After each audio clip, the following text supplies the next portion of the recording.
Since the release of Portal in 2007, it has become one of the most positively received games ever, and with the release of its sequel Portal 2, the franchise got even more popular, to the point where both of the games are in the top 10 of best reviewed games on Steam. But what makes Portal such a massive success, with a fanbase who has created countless mods and even their own spin-off games? As intriguing as the main storyline is, I don't think this is what has kept gamers all over the world so invested in the game over the past 14 years? Holy sh! I would say there are 3 core elements to making a good game.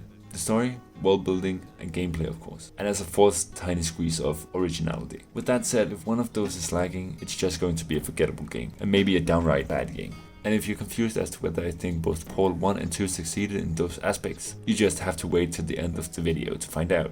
Actually no, I'm just gonna say it now. They did. Surprise. Let's talk about the story first. In itself, it's pretty good, but also short, so if you haven't played through the game yet, pause now, or I'm going to spoil the games for you. Okay, now you've been warned, so here's a quick recap. You're a test subject by the name of Chell, who is being tested on her intelligence and resourcefulness through a series of puzzles, only guided by the voice of the robot GLaDOS. You have to make your way to the last puzzle because there'll be cake by the end, but actually there's only death. You manage to escape and get a glimpse of what's behind the scenes. You find GLaDOS and you destroy her cores and explode her as well as the facility. You see the outside world before you're pulled back in again, setting up for the sequel. That was the first game, and with 4 years apart, Valve had time to think out the plot, new game mechanics, and improve on the graphics for the second game. And when I tell you the better graphics on Chell shot a one-way portal to Hentai Haven, I'm not kidding. Even GLaDOS, and the turrets, and the cubes. Anyway, Portal 2. You wake up in a chamber where you have been asleep for 9. You meet Weekly, who tries to help you escape the facility. You find the corpse of GLaDOS and accidentally wake her up. She's mad and put you back in the test chambers. You make your way to her again and give the control of the facility to Weekly. He turns power hungry and mad and sends you down to the lowest levels of the place. And oh, GLaDOS is a potato now? You make your way up to him and send him and yourself to the moon. GLaDOS saves you and lets you escape into the real world. Both stories are using plot twists to further the player's expectations of when the game should end. In the first game, we assumed the ending should be at the last puzzle, which GLaDOS keeps talking about, but actually that was only half of the game. And the same thing with Portal 2. We assumed the game is over when Wheatley gains full control because we thought we shared the same interest, and he slowly became our goofy and dumb friend. But by subverting our expectations, they made a way more interesting game, by teaming up with our former all-powerful nemesis, who has quite literally become a vegetable. And a lot of the things aren't even random, it has all been foreshadowed. Even GLaDOS turning into a potato. All of these things combined make for a great story, but with a great story there needs to be good. Now this is the thing that I think made Portal most famous. The core game mechanic is the portals. Remove the portals and there's no game, just a glorified walking simulator. But portals are pretty much the only game mechanic in the first game, with the addition of real life physics. Few mechanics in a game would some people see as a bad thing, but it is one of the best things a game can do. A lot of game developers try to add all these different things to their game. There should be space exploration and a way to travel with friends and hundreds of unique planets and when you try to do all those things instead of one, you sometimes come up with a pretty disappointing product. But Portal takes the idea of solving puzzles by shooting portals and stretches that idea out, so it's, well, fun.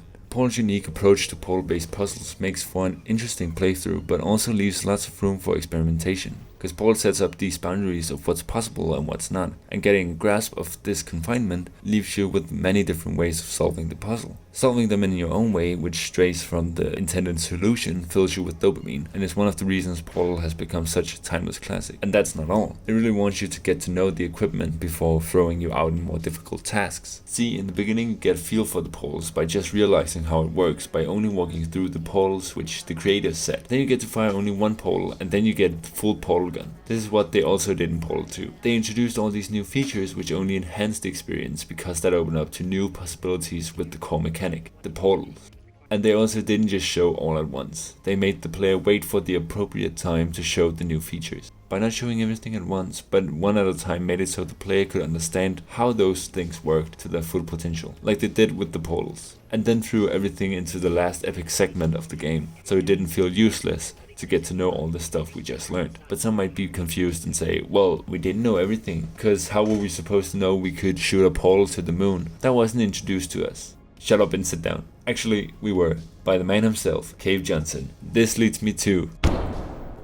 As I said, the main storyline of being a test subject and then killing GLaDOS and Wheatley It's a great story, filled with plot twists and excitement. But what really got me invested in the game was a lot of the other things presented to us through Easter eggs and voice messages from Mr. Johnson. It makes the game much more twisted. As you make your way through the game, you learn that something is seriously wrong. After you clear the next Kolet chamber after the next, you see a bunch of windows where people could and should sit behind and watch how you solve the problems presented. But there are none, which makes you think about what really is going on here. But as you stand on the platform which is taking you to your doom, you suddenly realize what's happening. And if you noticed in the first game, someone was trying to warn you. And that's when you get introduced to Ratman, this guy who's running through the facility living on canned food and bottled water. He is one of the mysteries presented to us in the first game and helps build the Portal universe. And in the second game, the rooms where Ratman left his messages seem too easy to find, and that makes perfect sense, because we already know about Ratman. Why would he be a mystery in this game? So what do we get in the second game? We get Cave. Not a Cave, but Cave Johnson, who through pre-recorded messages tells us a lot of what happened before GLaDOS took over. And most importantly, that GLaDOS is actually a human. And we then get a glimpse of who she was and how she ended up being the smartest computer on the planet. And besides all of this, there's so many things hidden across the second game. I think you should just try to find them yourself.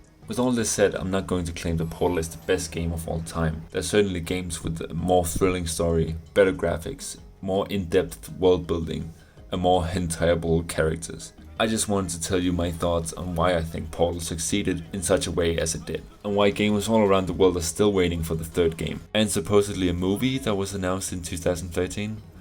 I don't even know. But Portal is one of my favorite games of all time, and I wish I could talk more about the comedy of the game, or the somewhat human expressions in the robots, which gives life to the game, or the homage to the first game where you can see the consequences of you blowing up the place, or the multiplayer function, which is some of my favorite memories with video games while playing with friends.